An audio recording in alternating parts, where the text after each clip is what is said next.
Bagaimana sebuah kerajaan kecil di Pulau Ambon mampu menjadi pusat penyebaran Islam, berani melawan Portugis dan VOC, serta meninggalkan jejak yang tak terlupakan. Simak rahasia kisah Tanah Hitu yang penuh misteri dan perjuangan. Assalamualaikum warahmatullahi wabarakatuh, salam sejahtera untuk kita semua. Kesempatan kali ini catatan KJP akan membahas sedikit tentang Kerajaan Tanah Hitu, pilar perdagangan dan Islamisasi di Maluku.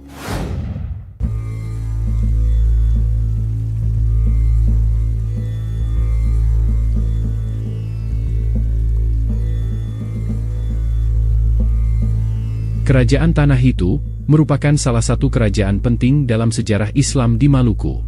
Keberadaannya tidak hanya menonjol sebagai pusat penyebaran agama Islam, tetapi juga sebagai penggerak ekonomi dan sosial di wilayah Maluku bagian tengah dan selatan.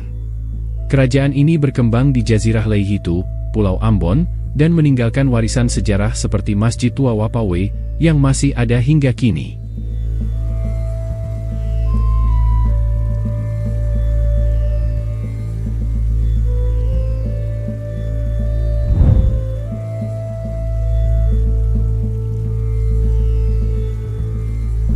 Sebelum berdirinya Kerajaan Tanah Hitu, wilayah ini dihuni oleh orang Alifuru, penduduk asli yang mendiami kawasan pegunungan Pulau Ambon dan Seram.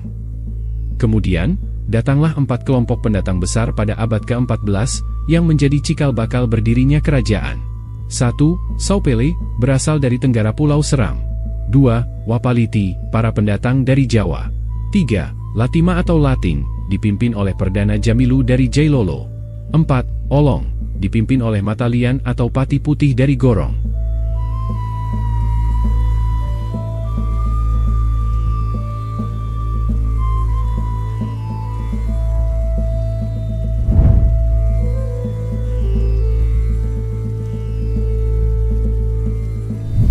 Islam masuk ke wilayah Jazirah Leyhitu sejak abad ke-13, melalui perdagangan dan dakwah yang dilakukan oleh pendatang Muslim dari Arab, Persia, dan Jawa.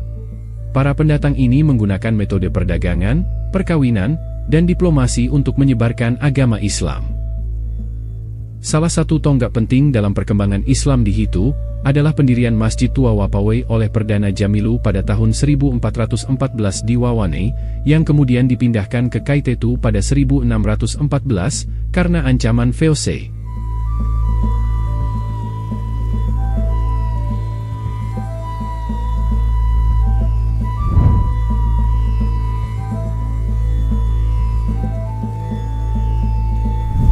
Kerajaan Tanah Hitu didirikan secara resmi pada tahun 1470 setelah 4 kelompok pendatang sepakat untuk bersatu melalui musyawarah.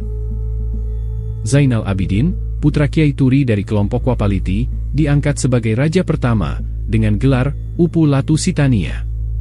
Struktur pemerintahan kerajaan dikenal sebagai Uli Halawan atau Persekutuan Emas yang melibatkan negeri-negeri kecil seperti Tomu, Hunut, dan Masapal.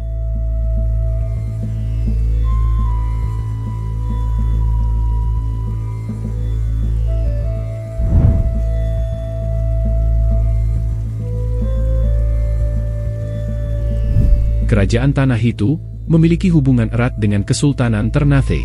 Matalian, pemimpin kelompok Olong, mempererat hubungan ini dengan meniru struktur pemerintahan Kesultanan Ternate.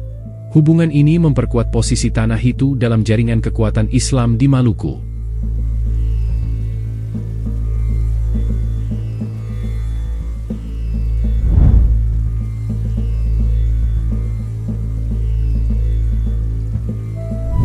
Kekayaan rempah-rempah di Tanah Hitu menarik perhatian Portugis pada awal abad ke-16. Perang Hitu I pecah pada tahun 1520, berlangsung selama beberapa dekade, dan akhirnya Portugis berhasil dikalahkan pada 1575 dengan bantuan Ratu Kalinyamat dari Jepara.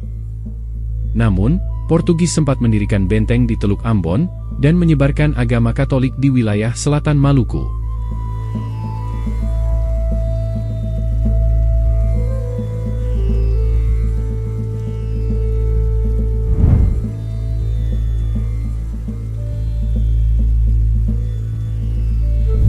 Dominasi VOC di Maluku dimulai pada akhir abad ke-16. Perang Hitu II, atau Perang Kapahaha, dipimpin oleh Kapitan Patiwane dari Tanah Hitu. Meskipun perlawanan sengit dilakukan, VOC akhirnya berhasil mengalahkan kerajaan dan memonopoli perdagangan rempah-rempah. Setelah wafatnya Raja Hunilamu pada tahun 1682, kekuasaan kerajaan Tanah Hitu resmi berakhir.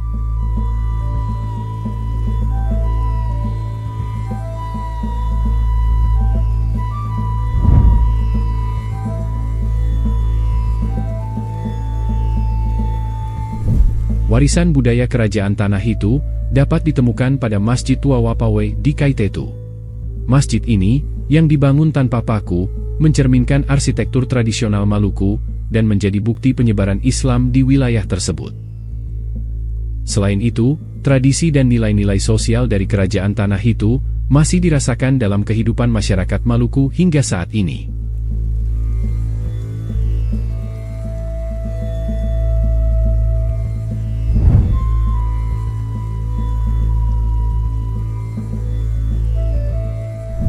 Kerajaan Tanah Hitu memainkan peran penting dalam membentuk tatanan sosial, budaya, dan politik di Maluku. Meskipun kerajaan ini akhirnya runtuh akibat dominasi kolonial, nilai-nilai persatuan, perjuangan, dan ketahanan budaya yang diwariskan tetap relevan dan menginspirasi hingga saat ini.